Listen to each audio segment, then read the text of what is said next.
Ya, jadi nanti ketika teman-teman semua di sini akan menjadi seorang penilai,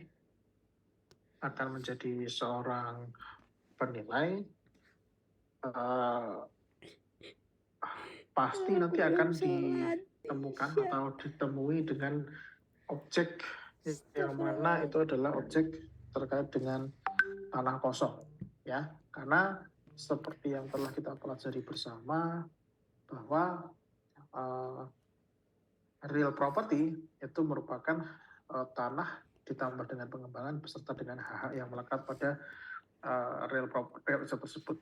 Artinya nanti teman-teman pasti akan ketemu namanya dengan penilaian tanah, gitu. Nah, lalu juga kenapa kok kita perlu menilai tanah ya? Pertama, kemungkinan besar karena teman-teman nanti harus menilai objek tanah. Yang kedua itu adalah di dalam satu pendekatan, yaitu dalam pendekatan biaya, itu teman-teman harus menghitung nilai tanah dan juga nilai bangunan. Recording in progress. Sehingga dalam konteks hal ini, nilai tanah itu akan menjadi, penilaian tanah atau tapak itu akan menjadi hal yang fundamental untuk teman-teman bisa dilakukan. Tapi sebelum kita membahas ke sana ya, sebelum kita membahas lebih jauh terkait dengan penilaian pendekatan, penilaian yang layak itu paling tidak ada beberapa hal yang harus teman-teman pahami. Yang pertama itu adalah didukung dengan data yang cukup. Ya, data yang cukup itu artinya adalah penilaian walaupun berbagai sumber literatur tetap bersikeras tidak mau menganggap bahwa appraisal atau valuation itu adalah fully science, ya, tapi science and art. Tapi teman-teman di sini dianggap bahwa tetap harus bisa seobjektif mungkin dalam menilai. Nah, caranya objektif itu ya gimana? Ya, caranya harusnya teman-teman mengumpulkan fakta-fakta dan data-data yang kira-kira bisa mendukung justifikasi opini nilai dari teman-teman semuanya. Jadi data yang cukup itu penting ya. Data itu apa yang akan dimasuk dalam data? Ya, berbagai macam ya. Data pembanding, data-data spesifikasi atau atribut-atribut objek, terus juga kepemilikan dan seterusnya, itu semuanya harus datanya lengkap dan jelas. Ya, itu yang pertama. Yang kedua adalah terkait dengan didukung alasan analisis yang rasional. Ya, nanti mulai setelah MIT ini, teman-teman akan dihadapkan dengan proses ya atau pendekatan penilaian yang mana di situ nanti teman-teman akan menemukan analisis ataupun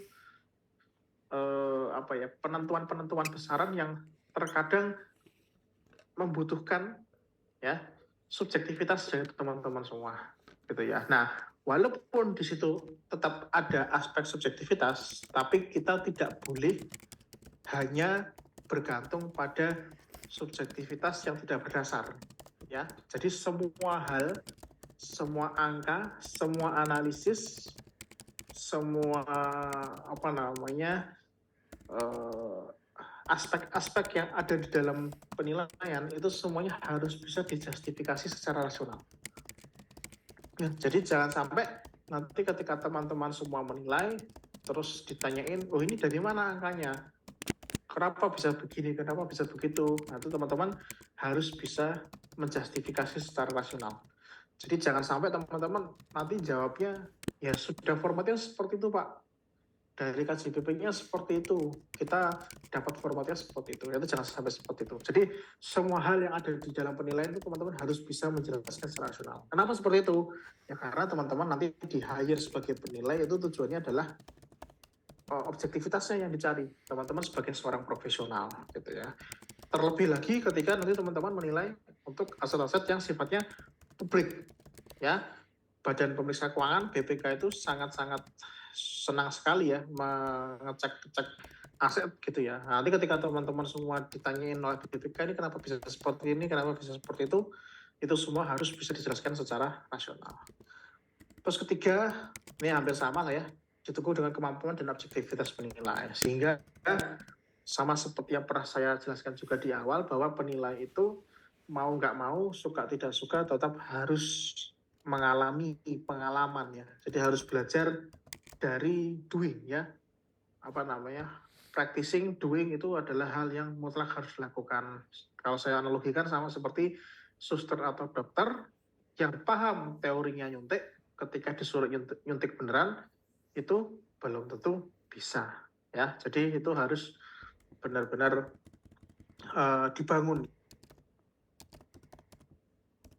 Sehingga petugas penilai adalah mempertimbangkan seluruh fakta yang tersedia. Ya, jadi dengan mencari data seperti itu, teman-teman diharapkan bisa mengeluarkan opini nilai yang rasional, yang sesuai dengan pasar, dan dapat dipertanggungjawabkan sesuai dengan kaidah-kaidah yang berlaku. Nah, tadi kita di sini bicara terkait dengan penilaian tanah ya atau properti. Nah, ini teman-teman di sini ada beberapa ciri-ciri atau karakteristik tanah yang mungkin perlu juga dipertimbangkan ya. Yang pertama terkait dengan immobility ya. Ini sudah jelas sama seperti kemarin kita bahas di mata kuliah makro ataupun penilaian terkait dengan yang namanya adalah location monopoly ya. Jadi setiap persil tanah itu memonopoli supply atas dirinya sendiri ya. Jadi dia itu hanya satu-satunya yang ditawarkan karena dia sifatnya spasial dan spesial, unik. Tidak ada tanah yang sama, tidak ada apartemen yang sama plek gitu ya. Mungkin secara fisik bisa sama, tapi secara posisi dan spasial itu mereka tidak pernah akan bisa sama. Itu adalah karakteristik yang immobility. Kedua adalah heterogeneity ya. Selain kita bicara terkait dengan tanah tadi, selain posisinya, dia secara aspek spesifikasi atau atribut juga memiliki heterogeneity yang sangat-sangat luas ya, dari bentuknya, luasannya, lebar depannya, panjangnya, aksesibilitasnya, itu mereka topografinya itu semua memiliki perbedaan-perbedaan yang mana semua aspek-aspek tersebut perbedaan-perbedaannya akan berkontribusi terhadap atribut dan juga berkontribusi terhadap utilitas yang mana nanti akan terukur di dalam nilai ya. Ketiga, unliquid ya, dia tidak seliquid dengan barang-barang seperti emas ataupun barang-barang lainnya. Menjual tanah ya itu tidak semudah menjual emas ya. Jadi ada yang kita sebut sebagai waktu expose ya. Ini kita belum membahas terlalu jauh, tapi sedikit informasi saja. Nanti ketika teman-teman semua belajar penilaian untuk tujuan penghapusan, itu teman-teman belajar yang namanya istilahnya adalah waktu expose. Jadi sejak properti ditawarkan sampai dia laku ya, itu kira-kira membutuhkan waktu berapa lama gitu. Kalau berdasarkan dari beberapa penelitian, tanah ataupun rumah itu biasanya terjual di antara 6-9 bulan dengan asumsi bahwa mereka dipasarkan secara wajar. Nah, jadi tidak terlalu liquid. Terus durability, ini hubungannya sama tanah itu berbeda dengan barang fisik lainnya ya. Jadi tanah dan emas atau mungkin diamond ya, berlian dan berbagai barang-barang fisik yang tidak mengalami depresiasi. Malah sebaliknya, mereka itu malah mengalami apresiasi. Sama juga seperti barang-barang hobi ya, kayak jam-jam Rolex, lukisan, itu beberapa yang memiliki nilai-nilai selain fisik ya, artinya nilai hobi, nilai kecantikan, nilai istilahnya ya, nilai artistik, itu mereka malah lebih memiliki durability yang lebih bagus gitu ya. Contoh lain yang mungkin seperti alat musik ya, kalau teman-teman tahu gitar, bass itu somehow semakin tua malah semakin dicari gitu, semakin mahal harganya. Sama juga dengan tanah ya, mereka tidak mengalami lumrahnya tidak mengalami penurunan harga, tapi dia malah mengalami apresiasi. Dan yang ketiga adalah terakhir, kelima adalah legal complexity. Tanah ini kalau kita telaah lagi, sebenarnya yang sekarang sih tidak terlalu banyak ya. Hak dan hak-haknya ya kebanyakan cuma SHM, HGB. Kalau kita bicara terkait dengan rumah tinggal. Tapi kalau misalnya kita bicara lebih luas lagi, teman-teman sudah belajar di HAP ya, hak agraria dan properti. Ada pengelolaan, hak pakai, hak guna usaha, terus ada apalah macam-macam ya, ada berbagai hak gitu ya. Bahkan untuk beberapa kasus itu juga ada hak-hak yang sifatnya sudah zaman dulu ya, seperti letter C, terus juga ada tanah bengkok dan seterusnya. Itu semua bahwa tanah itu memiliki legal complexity. Dan karakteristik ini yang mana akan dipertimbangkan oleh teman-teman semua ketika nanti menilai penilaian tapak. Ya, itu sudah balik. Nah, ini yang paling penting teman-teman. Jadi nanti teman-teman kan belajar 3 pendekatan ya. Ada pendekatan pasar, ada pendekatan pendapatan, sama pendekatan biaya. Secara umum semua prinsip-prinsip ini nanti semuanya harus diterapkan dan juga harus dipertimbangkan ketika teman-teman semua melakukan atau mengimplementasikan pendekatan-pendekatan penilaian gitu ya.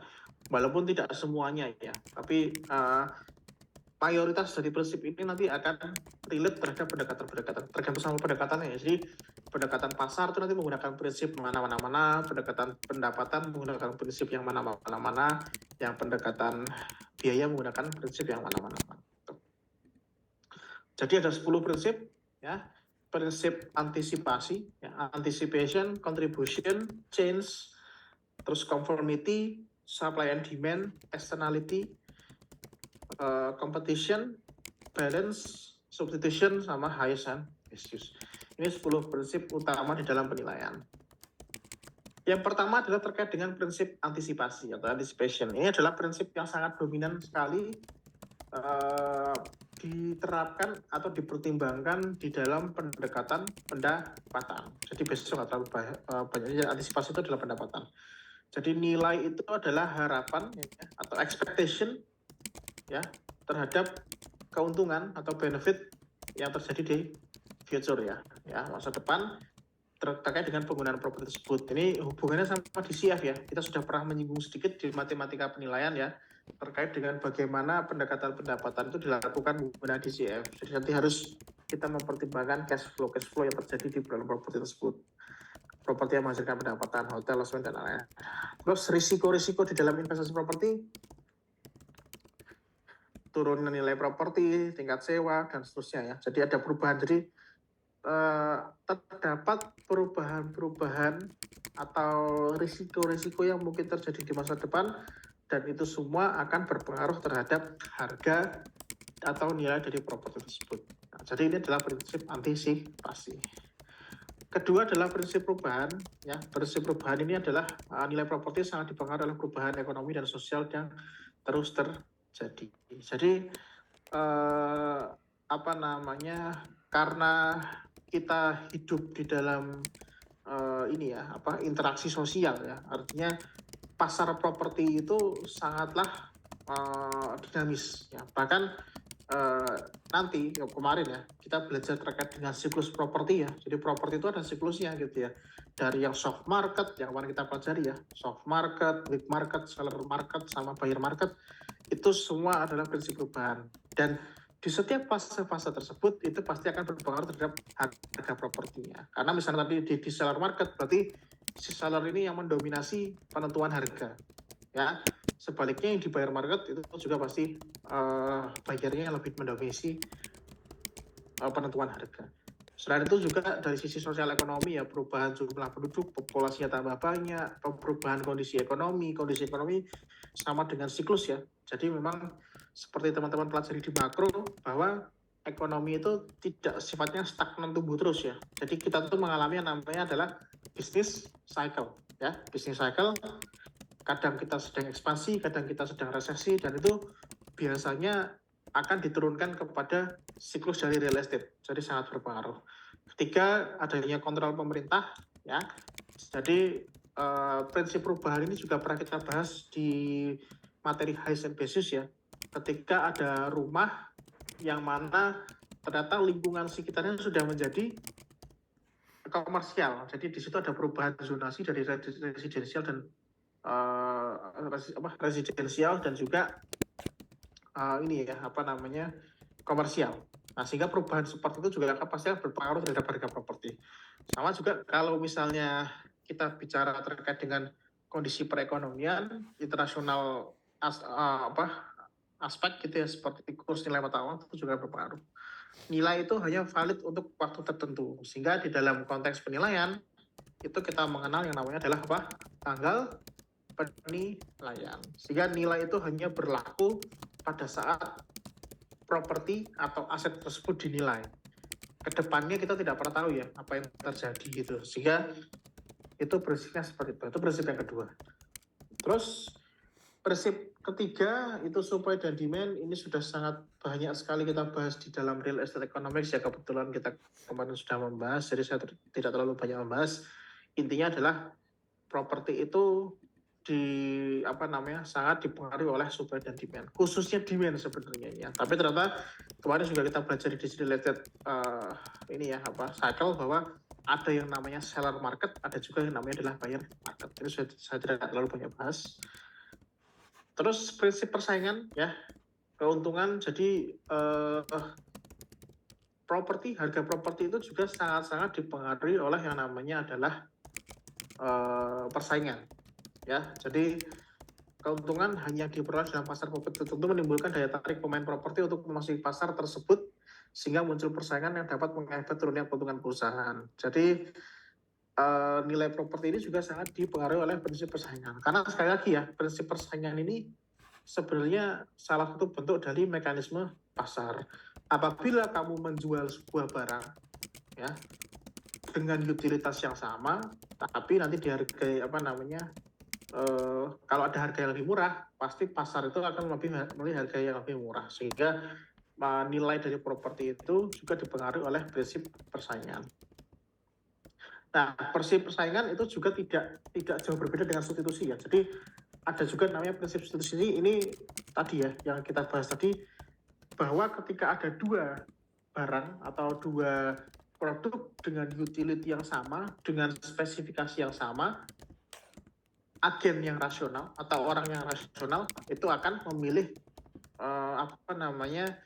memilih produk dengan harga yang lebih murah. Jadi prinsip substitusi ini adalah prinsip yang membanding-bandingkan gitu ya. Jadi suatu properti memiliki prinsip substitusi yang artinya nilai properti tersebut akan ditentukan atau dipengaruhi oleh biaya untuk memperoleh properti yang sejenis. Jadi kalau misalnya kita bisa beli di daerah sini dengan uang yang sama, kira-kira kita bisa beli di daerah mana gitu ya. Pembeli properti tidak akan membayar lebih terhadap suatu properti dibandingkan dengan biaya pembelian properti lainnya sejenis. Jadi intinya banding membandingkan. Nanti kita akan bahas besok pagi ya. Jadi lebih banyak di pendekatan pasar. Prinsip kontribusi ini sebenarnya kita menjelaskan bahwa properti itu walaupun kita lihat dalam satu-satu kesatuan ya, kita bicara terkait dengan nilai rumah tinggal ya, dan nilai rumah tinggal gitu ya. Tapi sebenarnya dari rumah tinggal itu ada kontribusi dari masing-masing nilainya ya. Artinya kalau kita bedah ya, rumah tinggal itu adalah real estate ya, tanah dan pengembangan ya gitu. Tapi selain itu juga aspek-aspek atau elemen-elemen yang ada di rumah itu juga pasti akan berkontribusi terhadap nilai. Nah, misalnya ada dua rumah, yang satunya ada garasinya, yang satunya nggak ada garasinya. Nah, pasti garasi ini juga nggak mau, suka tidak suka, pasti dia akan berkontribusi terhadap nilai propertinya. Kalau di luar negeri lebih spesifik lagi ya, mungkin ini sedikit perbedaan di dalam penilaian ya. Kalau di tempat kita itu jarang mempertimbangkan jumlah kamar atau kamar mandi. Jadi kalau di tempat kita tuh lebih ke arah luas bangunannya gitu ya. Cuman kalau di luar negeri itu malah lebih banyak fitur yang di-highlight adalah jumlah kamar sama jumlah kamar mandinya gitu. Jadi itu membuktikan bahwa jumlah kamar juga mungkin bisa berkontribusi terhadap nilai properti itu sendiri juga. Terus conformity atau prinsip kesesuaian, di sini dijelaskan bahwa untuk memperoleh nilai maksimum untuk suatu properti, tanah harus digunakan dengan tingkat kesesuaian yang cukup dengan standar lingkungannya. Terlalu seragam menjadi monoton, terlalu berbeda mengakibatkan disharmoni. Misalnya variasi gaya rumah pada komplek perumahan tertentu harus disesuaikan dengan kondisi lingkungan, tingkat perekonomian perumahan tersebut gitu. Nah, kalau di tempat kita itu lucunya ya, di tempat kita tuh terlalu heterogen ya. Jadi orang bikin rumah itu sak-sae dewi, tidak ada standarnya, asal sesuai dengan selera gitu. Jadi bisa saja kalian temukan di sebuah rumah tuh ada rumah minimalis, sebelahnya rumah joglo, sebelahnya lagi rumah bentuk Jepangan, mungkin yang sebelahnya lagi tipe bentuk Amerika gitu ya. Jadi bermacam-macam itu malah membuat disharmoni. Atau contoh lain terkait dengan prinsip kesesuaian ini misalnya seperti ini teman-teman. Mungkin teman-teman banyak juga menemukan itu adalah orang kaya baru gitu misalnya OKB, dia kaya tapi nggak terlalu kaya ya, sehingga mencari tanah itu yang di daerah perumahan yang sederhana atau menengah ke bawah gitu mungkin ya. Di situ kan tanahnya masih murah-murah ya. Nah, cuman karena dia pengen rumahnya bagus di daerah yang rumahnya satu lantai, kecil-kecil, yang sederhana gitu, dia buat rumah mewah gitu. Nah, itu adalah prinsip conformity ya. Jadi walaupun rumahnya mewah, dibangun dengan biaya 1 miliar lebih, tapi nanti kalau dijual itu bisa jadi biaya membangunnya itu tidak akan bisa berkontribusi terhadap nilai pasar. Karena tadi tidak memenuhi kesesuaian. Gitu. Siapa, misalnya dalam tanda kutip, siapa orang yang pengen beli rumah walaupun rumahnya mewah ya, tapi lingkungan yang desa atau mungkin lingkungannya kumuh. Gitu ya. Jadi itu adalah prinsip conformity. Terus externality ini saya sudah banyak bahas juga ya. Jadi kondisi ekonomi, peraturan pemerintah, juga mungkin kondisi alam ya. Jadi rumah yang rawan banjir, mungkin dekat dengan tempat sampah, dekat dengan kuburan, atau mungkin dekat dengan masjid, dekat dengan Indomaret, itu semua pasti akan berpengaruh terhadap nilai dari properti tersebut ya. Bisa namanya externality positif ataupun juga eksternalitas negatif ya, tergantung sama bagaimana pasar itu melihat ya, atau persif terhadap dengan eksternalitas itu sendiri. Balance, keseimbangan ini sih intinya tadi ya, untuk mencapai nilai pasar yang sesuai itu teman-teman harus benar-benar mempertimbangkan antara supply dan demand. Karena ketika nanti teman-teman semua mengeluarkan nilai pasar ya, secara spesifik nilai pasar, itu teman-teman bertanggung jawab bahwa nilai tersebut sudah memenuhi definisi nilai pasar. Dia bisa terjual dalam kurun waktu tertentu ketika dipasarkan secara wajar. Kalau misalnya dia over value, bisa jadi nanti kejadian apa? Dia tidak laku, berarti dia tidak seimbang, dia over value. Atau ketika dia nilai terlalu di bawah ya, dia under value, bisa jadi dia terjual terlalu cepat, sehingga ada pihak yang dirugikan gitu ya. Nanti kita akan bahas lebih banyak lebih besok. Itu adalah prinsip keseimbangan. Terus yang terakhir, ini sudah kita bahas ya, terkait dengan prinsip highest and best use ya. Penggunaan yang semaksimal mungkin adalah penggunaan yang akan memberikan keuntungan yang paling maksimal dengan memperhatikan faktor, ya ini sudah kita bahas kemarin. Intinya adalah semua orang itu kalau mau beli barang atau mau jual barang, itu dipastikan bahwa barang tersebut dalam kondisi atau dalam penggunaan yang terbaik dari barang tersebut. Artinya kalau kita bicara terkait dengan barang-barang seperti laptop atau elektronik ya, tablet atau handphone, itu kalau kita mau nilainya sebagus mungkin ya, setinggi mungkin ya, harus dalam kondisi yang bagus gitu ya, harus dirawat dengan baik gitu ya. Kalau misalnya ada HP misalnya tidak bisa dicas, layarnya rusak, itu berarti barang tersebut ada cacatnya, sehingga dia tidak bisa memaksimalkan untuk dipenuhi dengan nilai pasar. Kalau di rumah sama ya, dalam konteks real estate, prinsip highest and best use ini harus dipenuhi, karena ketika dia tidak memenuhi prinsip highest and best use ya, tidak mempertimbangkan highest and best use, bisa jadi kita tidak bisa mengeluarkan nilai pasar, karena dia bisa jadi under value ya. Seharusnya dia bisa dimaksimalkan lebih maksimal, tapi tidak terjadi, tetap harus dipertimbangkan. Jadi itu ya teman-teman ya, terkait dengan 10 prinsip di dalam konteks penilaian ya. Terus ada tanah ya, tanah, terkait dengan tanah itu ada secara definisi ya, ini cuma definisi aja, land, the earth surface, both land and water, and anything that is attached whether the source of nature and human energy. Jadi tanah ini adalah permukaan ya, permukaan, baik itu terkait dengan land ya, tanah secara persil tanah, ataupun air atau apapun yang melekat pada tanah tersebut, apakah itu dari alam ataupun dari human hands ya. Jadi kalau itu ada sungai, ada danau, ada tumbuhan ya, hutan belantara, itu juga kita sebut sebagai land ya. Ataupun juga yang dari human hands ya, buildings, landmark, terus juga waduk misalnya atau apapun, itu semua kita anggap sebagai land. And all natural resources in their original state, mineral deposit, wildlife, timber, fish, water, coal, deposits and soil. Jadi di dalam tanah itu terkadang ada berbagai jenis elemen-elemen yang di sana ya, itu juga masuk ke dalam pertimbangan ketika kita nilai tanah. Site, land that's improved, so that is ready to be used for the specific purpose. Jadi bedanya land itu, kalau land itu ya udah tanah seperti itu. Cuman kalau site atau situs itu adalah tanah pekarangan ya, yang sudah siap untuk di-improve. Ini sudah kita bahas ya teman-teman, banyak sekali kemarin terkait dengan definisi atau mendeskripsikan tapak ya, berbagai macam jenis, semua spesifikasi, semua atribut yang berkontribusi pada utilitas tanah. Ya macam-macam ya, dari ukuran tanah, bentuk tanah, lebar depan, topografi, lokasi, posisi, accessibility, pemandangan juga mungkin bisa, fasilitas lainnya ya, saluran air minum, saluran air kotor, listrik, septic tank, sumur, kolam, landscaping, perkerasan halaman, zonasi, dan semuanya itu adalah hal-hal yang nanti teman-teman semua pertimbangkan ketika melakukan penilaian terkait dengan tanah ini sendiri. Terus selain to develop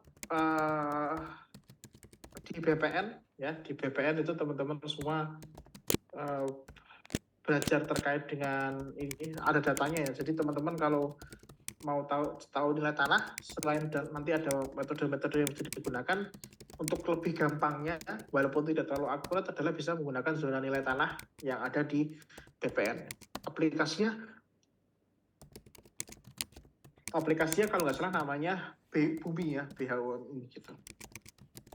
Di situ ada info record data, semuanya ada data harga tanah berapa berdasarkan penilaian massal ya, ownership info, zoning info, assessment and tax PBB dan seterusnya. Teman-teman juga ada belajar di pajak pusat dan seterusnya.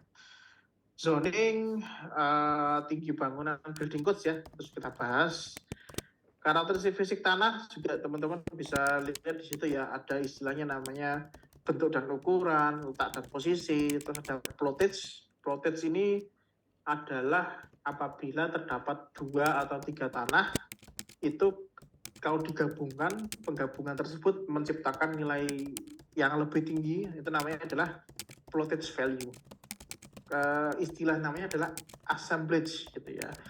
Terus ada excess dan surplus land, ini saya nggak terlalu bahas ya, nanti mungkin pembahasannya di lain waktu. Ini hubungannya sama sisa tanah gitu ya. Topografi, utilities, site development, accessibility dan seterusnya.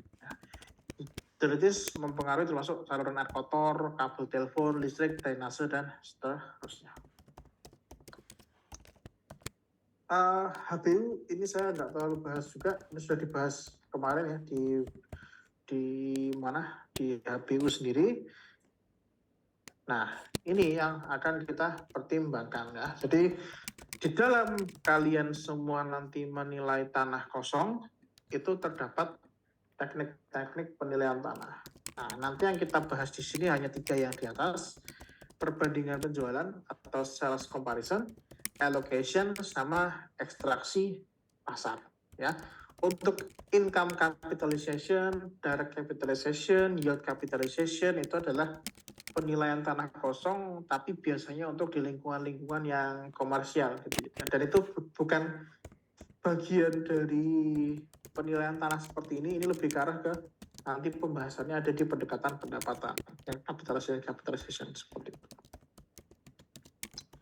Oke, yang pertama itu adalah terkait dengan perbandingan penjualan. Ya, ini sebenarnya ini bisa saya skip karena ini sama saja nanti akan kita bahas besok lagi ya. Jadi ini intinya pendekatan pasar gitu ya.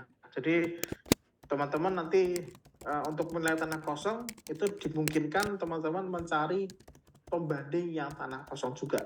Ya, jadi melakukan analisis perbandingan dan penyesuaian, mengumpulkan data-data penjualan. Itu kalau kita pengen menilai tanahnya, atau juga data sewa kalau memang kita menilai sewa gitu ya. Apa saja yang nanti dibandingkan? Ya, haknya, zonasinya, kondisi penjualan, motivasi penjualan, dan seterusnya, nanti melakukan penyesuaian. Ini saya skip aja ya, kita bahas besok pagi, karena ini sama persis ya, nanti pendekatan pasar gitu ya, kita bahas nanti besok pagi. Terus yang kedua, itu adalah terkait dengan, Nah, alokasi ini sebenarnya metode yang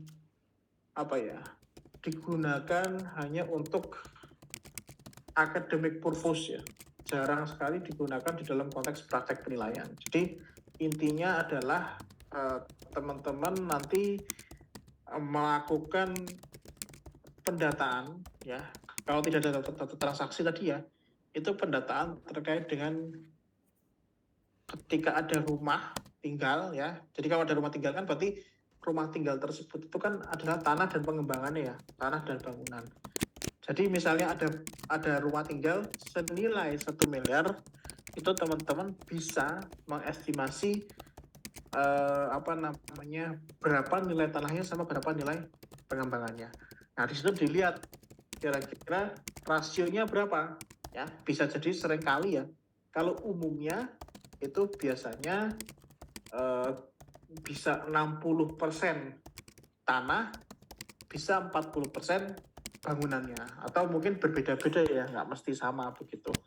Nah, itu nanti teman-teman bisa cari datanya ya, di suatu daerah tertentu dilihat tuh datanya.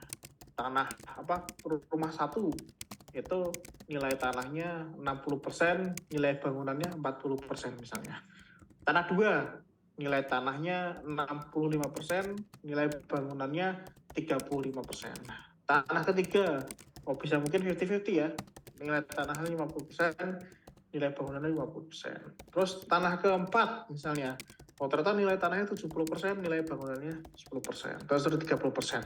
Nanti itu dari berbagai data, teman-teman kumpulkan, terus dilihat rata-ratanya di situ misalnya. Ternyata di daerah situ rasio tanahnya itu rata-rata adalah 65%. Nah, sehingga ketika nanti teman-teman semua bisa ada tanah kosong, itu bisa langsung dinilai menggunakan perbandingan atau menggunakan referensi seperti itu. Di dalam prakteknya ini tidak terlalu bisa digunakan ya. Jadi ini tidak mungkin hanya untuk academic purpose gitu ya. Untuk prakteknya tidak terlalu applicable gitu. Terus yang terakhir ya, ini adalah metode ekstraksi. Nah, metode ekstraksi ini adalah metode yang sangat sering dilakukan gitu ya di dalam praktek penilaian ya. Jadi nanti teman-teman akan belajar 3 pendekatan ya, pendekatan pasar, pendekatan pendapatan, sama pendekatan biaya. Nah, di dalam pendekatan biaya itu teman-teman harus mencari 2 aspek ya. Yang pertama adalah terkait dengan nilai tanahnya. Kita menilai rumah tinggal nih misalnya, berarti kita harus menilai tanahnya sama menilai bangunannya. Nah, menilai tanahnya itu dilakukan dengan cara apa? Dengan cara yang tadi, menggunakan metode perbandingan. Nanti kita bahas dulu itu ya. Terus bangunannya dinilai dengan apa? Macam-macam ya. Ada bisa menggunakan RAB atau bisa menggunakan per meter persegi atau seperti apa. Pokoknya ini adalah kita mendeskripsikan bangunannya sehingga kita bisa mengetahui ternyata bangunannya dengan spesifikasi seperti ini, nilai per meternya berapa ya, itu nilai per meternya seperti itu. Nah, untuk bangunan nggak ada masalah ya, ini sudah bisa diketahui. Nanti kita bahas lebih lanjut di pertemuan membahas terkait dengan pendekatan biaya. Tapi ekstraksi ini digunakan untuk mengetahui nilai tanahnya ya. Nah, kalau teman-teman semua berada di daerah yang masih underdeveloped ya, seperti daerah-daerah pinggiran kayak Gunung Kidul gitu ya, yang masih daerahnya banyak sawahnya, banyak tanah kosongnya, itu akan mudah untuk mendapatkan data pembanding karena memang masih underdeveloped, masih banyak sekali tanah-tanah yang belum di-develop, jual beli tanah kosong itu masih banyak. Cuman ketika nanti teman-teman semua menggunakan pendekatan biaya, ketika teman-teman menilai di daerah urban ya, di daerah perkotaan, di daerah pemukiman, itu teman-teman ketika menilai part ya atau elemen atau aspek tanahnya itu agak sulit melakukan penilaian. Karena apa? Karena di sana teman-teman tidak bisa menemukan pembanding karena semuanya sudah dibangun oleh rumah. Ya, nggak ada tanah kosong itu sudah jarang sekali ya. Di Jogja sendiri teman-teman cari tanah kosong itu sudah relatif sulit ya untuk mencari tanah kosong. Sehingga apa? Sehingga sehingga kita bisa menggunakan namanya metode ekstraksi. Nah, metode ekstraksi itu seperti apa? Nah, metode ekstraksi itu artinya berarti teman-teman mencari rumah atau rumah tinggal dengan spesifikasi tanah yang sama dengan yang kalian mau nilai ya luas tanahnya, topografinya, bentuknya, lebar depannya, aksesibilitasnya, cari yang sama. Nah, terus ketika kalian sudah menemukan rumah dengan spesifikasi tanah yang sama, lalu yang kalian lakukan adalah mengetahui indikasi nilai transaksinya. Ya, ini kita akan bahas besok di pendekatan pasar. Tapi intinya kalian harus cari harga penawarannya dulu lah ya. Katakanlah harga penawarannya 1 miliar gitu ya. Nah, sehingga untuk mengetahui nilai tanahnya, ya harus kalian lakukan apa? Melakukan penilaian terhadap bangunannya. Gimana caranya? Ya nanti berarti kalian harus menganalisis itu kira-kira bangunannya tipenya apa, terus kira-kira spesifikasinya seperti apa, itu nanti kalian semua analisis.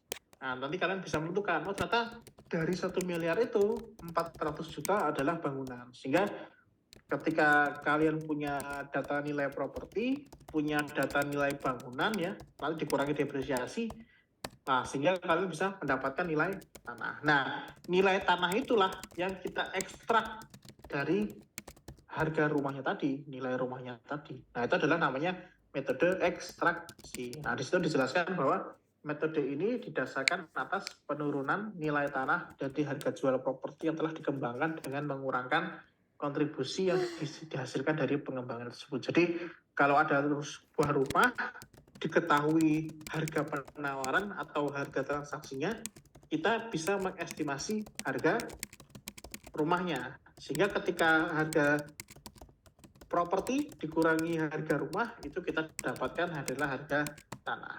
Mengestimasi biaya pembangunan baru yang telah disusutkan dan nilainya sisanya menunjukkan nilai tanah. Nah, masalahnya adalah ini metode yang sebenarnya kurang pas gitu ya. Karena apa? Karena pertama, kalian tidak memiliki akses untuk melihat bangunannya secara penuh. Jadi kalian cuma bisa mengira-ngira dari luar, sehingga bisa jadi perhitungan atau estimasi nilai bangunan itu tidak akurat. Gitu ya, itu adalah yang pertama. Yang kedua, memang pendekatan biaya ini sebenarnya kalau berdasarkan dari literatur itu adalah last resort ya, tidak direkomendasikan untuk digunakan. Karena apa? Karena dia memisahkan antara bangunan dan tanah gitu. Sebenarnya padahal kalau namanya nilai properti itu sebenarnya ada satu kesatuan gitu ya. Cuman yang tadi dipisahkan gitu ya. Nah, intinya adalah seperti itu ya. Jadi nanti ekstraksi ini sangat-sangat penting ketika nanti kalian menggunakan pendekatan biaya. Nah, itu yang nanti perlu kalian pahami. Jadi tadi sudah ada 3 ya untuk terkait dengan penilaian tanah. Oke. Nah, nanti sebelum ujian itu saya rencananya nanti teman-teman tetap akan melakukan praktek ya. Jadi saya harap nanti teman-teman bisa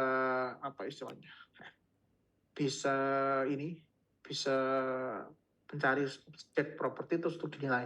Nanti dilaporkan kepada saya, nanti saya akan kasih komen gitu ya. Jadi intinya saya pengen teman-teman benar-benar siap sebelum nanti melaju ke praktikum yang nanti akan kalian hadapi di semester selanjutnya. Oke, sampai di sini ada yang mau ditanyakan atau ada yang mau didiskusikan?